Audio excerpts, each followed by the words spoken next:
Ne pas oublier, s'approprier cette page de l'histoire pour savoir, comprendre et réagir.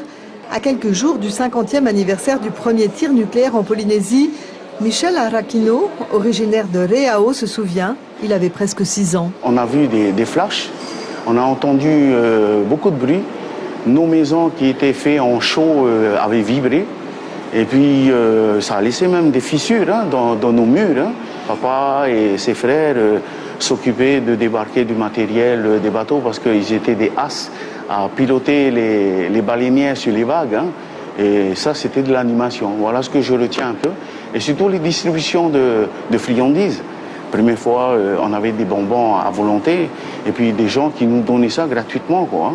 Et ça, c'est vrai qu'en tant qu'enfant, c'était bien.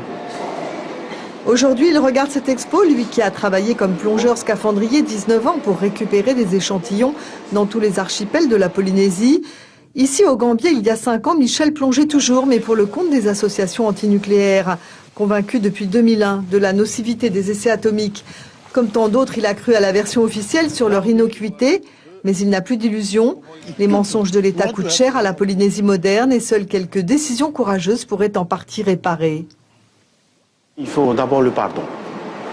Ensuite, les 18 milliards, il faut qu'ils soient bien répartis pour le développement social réel et non pas le développement politique et individuel.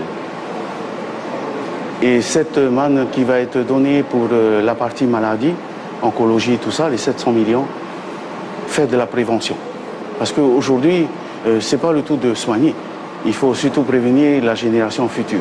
L'exposition est organisée conjointement par le CESC, le ministère de la Culture et les associations antinucléaires. Elle est visible jusqu'au 8 juillet.